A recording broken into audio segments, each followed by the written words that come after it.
This is not a how to set your goals for 2025 video. This is a video about work.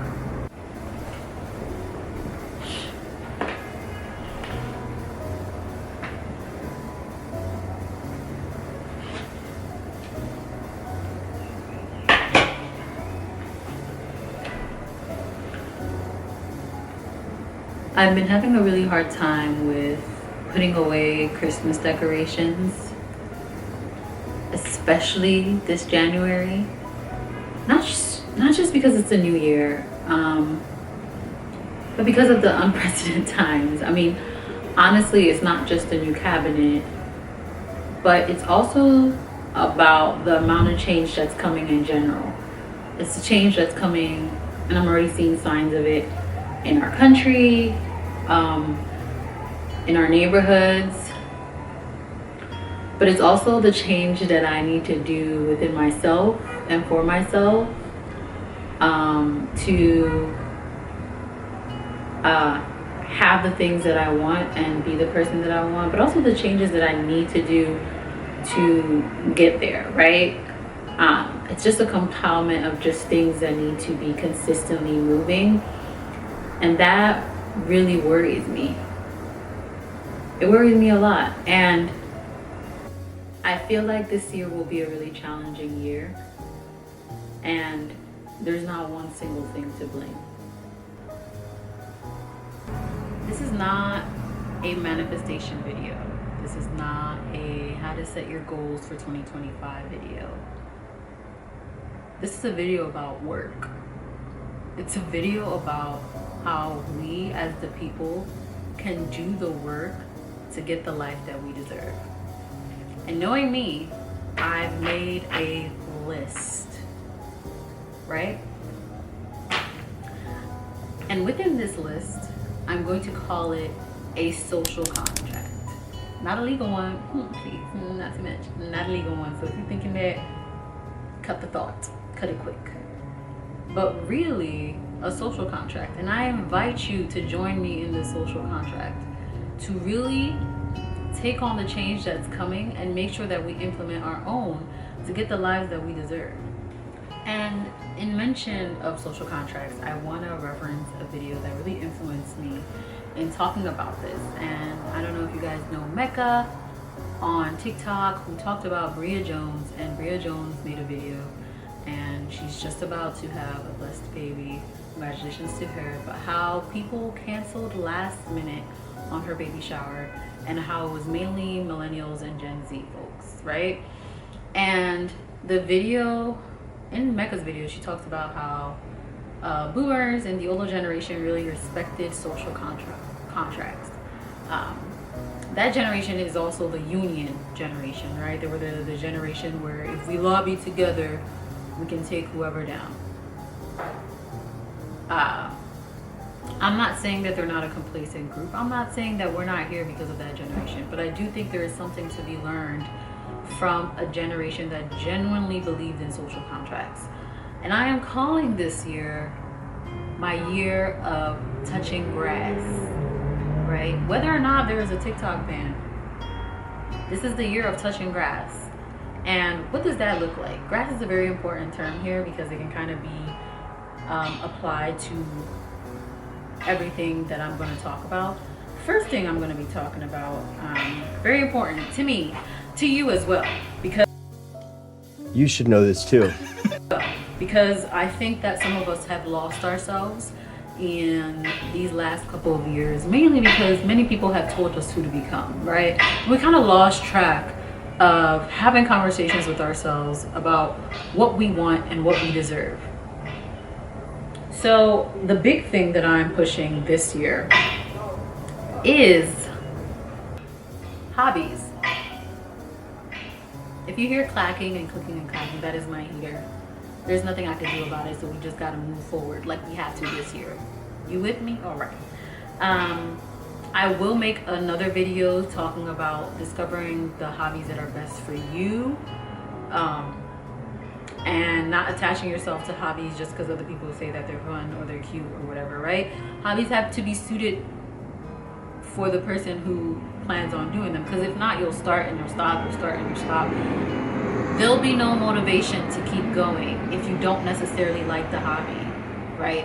And again, this is also a video about you becoming the best you and us getting the life that we deserve this year, right? With the work that we need to do. And I know you think this video is going in one direction, but I promise you it is going in a different direction. Why I want to talk about hobbies, because I think they're important in self-development. And I think that some of us along the way missed out on that because we spent too much time scrolling. Yeah. The hobbies I want to talk about are kind of fall into several categories. So one is a challenge, right? The one that I like to really get into is the challenge hobby. Chess, learning to code, something that's gonna move your brain a little bit, especially if you're out of school, right? If you're out of school, I feel like a lot of us aren't doing any forceful learning, anything that's challenging us to think outside of the box. So I think everyone needs a challenging hobby. I think everyone also needs an easy hobby, right? You need an easy hobby and you also need a challenge hobby. What do I mean by easy hobby? So my easy hobby, and don't steal it. I mean, you can, but don't steal it. My easy hobby is that when I watch videos or new shows, but more importantly, when I watch videos, I do a full blurb off the dome analysis right after. After watching a movie, I am a state-of-the-art critic, right? I will write down everything I loved about the movie. I will write down everything I didn't like about the movie right away, once it's fresh, while it's fresh, right? I'll write down everything before I'm influenced by media and whatever else. You know, and sometimes I'm already influenced by that because I've scrolled on TikTok and I've seen other people give their takes, but I give my biggest, loudest take on a movie, put pen to paper, and write a full analysis.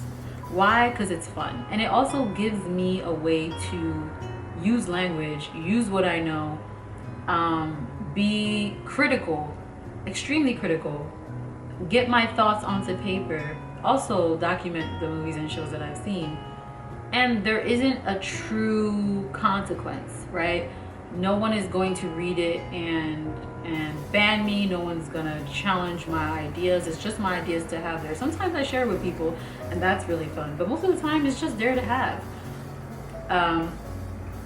Another one that I think is important is one that is a hobby that allows you to move, and that can look different for anybody. I don't think everyone needs to be a gym girly. I do think that everyone should lift weights because it's important for development. However, lifting weights can look different for everyone. I do think that for some of us, the best way to get moving is to join a class, chase your ballet dreams and do a bar class, do a Zumba class, do a dance class. It doesn't have to be that deep. You don't have to have a big recital at the end of the year, but it allows you to move, and it's something that you're doing that's fun, but it's also really, really good for your body, right? It's a gift to your body. It's a way of you treating yourself right. And I think that's really important, because I think sometimes we forget that the ability to do so, the ability to move, is a gift from our body. And we should use that gift because our body also needs that gift in order to stay healthy. Another thing that's a part of my touch graphs year is a hobby that involves you showing up and actually touching grass. Something that is community based, something that might have to do with grassroots. On a serious note, I want you to commit to being a resource for your community. I know that's a lot. Even if it looks like giving $50 to a mutual aid fund once a month. I think that though, donating an hour once a month to a food bank, to a community center, is even more effective. Why do I say so? Because these resources, the resource of time, is really hard to find for these community programs, right? And we are in times where a lot of these programs could be stripped, taken away, particularly if they don't have the manpower, right? And this is the conversation about touching grass, stepping outside of our phones and our screens, and having conversations, face-to-face conversations with people who aren't necessarily living the same lives as us, right? This also allows us to acknowledge that our realities are not the same as other people. And this is not under the assumption that you live a big, juicy, lavish life, but this is under the assumption that you are a person who cares to make a difference, and you have even the slightest amount of time to give to a community program. I think that it's not just something that feels good, right, when it's done, right? If that's the selfish way you want to think about it, me too, right? Because it feels good to give back, period. It just feels good. But more importantly, it is the acknowledgement that you are a member of a community. It is the acknowledgement that I'm here for you, right? And I think we've kind of lost touch of that. I think that we like to say that we're here for our community online via discourse all day. But I think this is a true acknowledgement, particularly in these times, right? That I'm here for you. And you don't necessarily have to be in fear.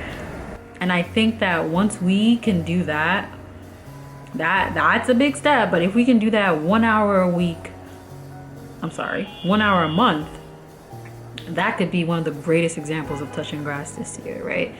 Many lives will be changed with that simple hour.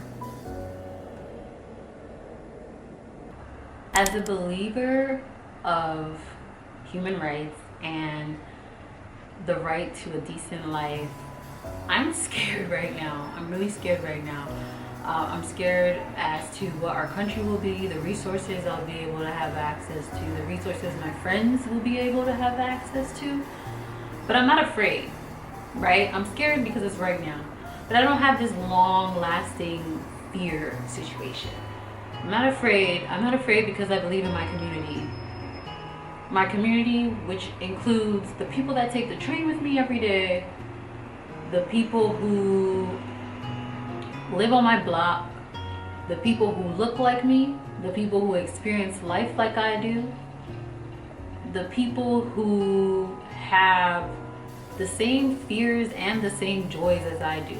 And the reason I believe in these people is because I feel like these are the people who also, not always, but who also feel like they have the right to decide what their life looks like. I also believe that this is the year for us to do what we need to do to get there. Get into your hobbies, be serious about yourself, be disciplined about your discipline. And you only become disciplined if you make them into habits. And you only make them into habits if you really like them. And sometimes it involves taking a little bit of, prescribed medication. Sometimes it's taking away distractions. Sometimes it's doing it in the absence of others. But this is the year where we make those choices to get to the life that we deserve. And this is why I'm asking you to join in to this social contract. And I hope that you do.